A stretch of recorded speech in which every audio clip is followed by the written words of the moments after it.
especially now, like she's very much representative of what the youth is like today.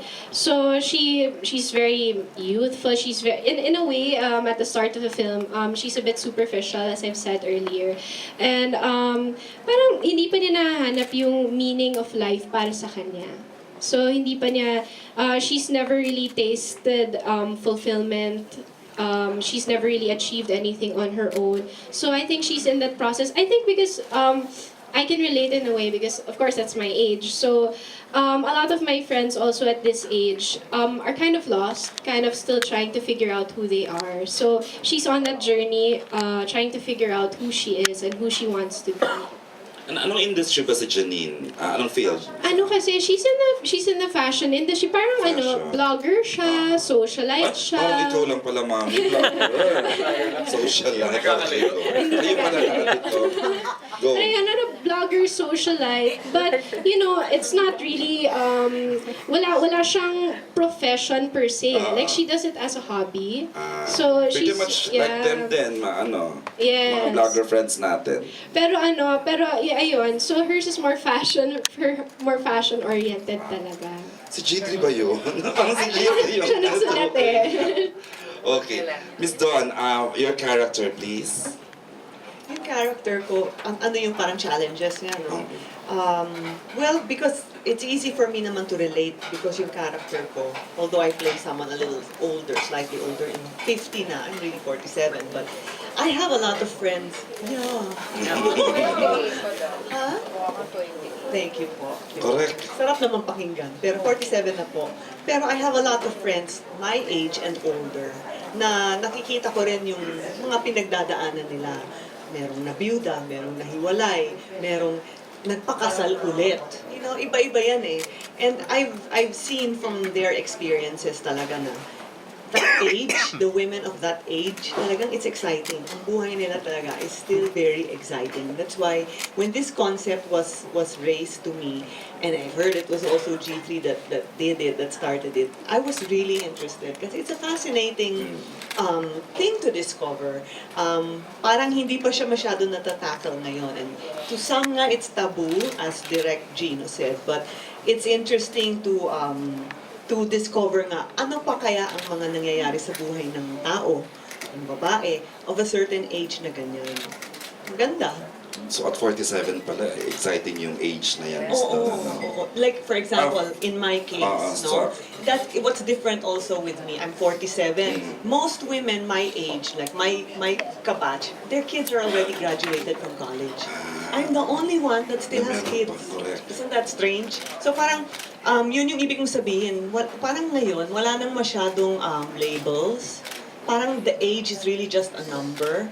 Kasi women now, it doesn't matter what age you're at. You can have any experience in your life. You could be experiencing something that's probably supposed to be, you're young, but you're experiencing something for an older woman or vice versa.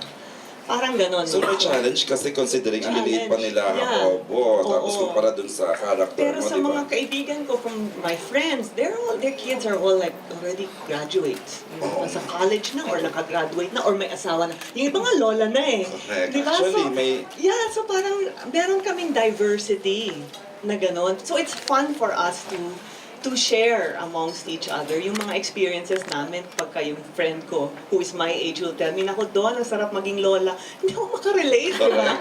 Hindi ako makarelate. And yet, iniisip ko na dadating din talaga ako doon. Okay, si Piola na parang bata-bataan yata dito. Well, medyo. Malikot 3 years. ka dito, I play JC. He's a DJ. He's been a DJ all his life. Parang that's his outlet. But his family background, his parents passed early on. So siya yung, kumbaga sa magkapatid, dalawa sila magkapatid. Pero siya yung medyo patapon ng buhay. So medyo walang ambition sa buhay. But yun, he's trapped in that field, yung pagdi-DJ na it's also coming of age for him because at his age, at 35, parang yun na yung ginagawa niya eh. And now he wants to, take it a notch higher by becoming a member of the board or magkaroon na share doon sa club. And then wala ako sa family business because my dad took me out because of what I was doing na hindi maganda yung relationship ko with my dad. So, binigay sa kapatid ko yung business. So, because of that, I became a DJ and I left my family business. And so yun, until he meets, his affair or his situation with Colleen's character is very, it's like what she said, it's very now, nangyayari ngayon eh, ng norm ngayon, so medyo nakakatakot. But what does he really want to do in life, you know? At that point, he meets Miss Dawn's character na he finds so fascinating because parang, you know, at her age, you know, whatever she's doing, parang there's something in it about this person na parang nag-draw siya doon. So, yun yung pag-uusapan, may conflict, you know, as to who I should end up with, do I end up with an older woman or a younger person. Yung priorities niya, ano ba gagawin niya sa buhay niya now that he's faced with a challenge whether to still pursue whatever he's doing or do something else sa trabaho, sa profession naman. Personally, yung conflict din na parang ano ba yung gusto niya sa buhay, di ba, bilang tao. You know, and it's hard because as our director was saying, it's taboo, but it's happening, you know.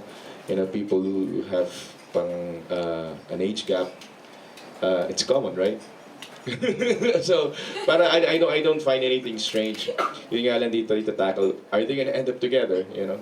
Ano ba magiging ending ng pelikula? So, but one thing nice about the film is that it tackles 3 different generations na makaka-relate every generation because yung pagsulat nila G3s, may nangyayari ngayon.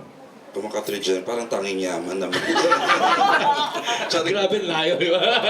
Ayan, napaalap si nasagot ba, Mami Jo? Opo, pero may... Go. Kung meron po kayong pagkakataon na tanongin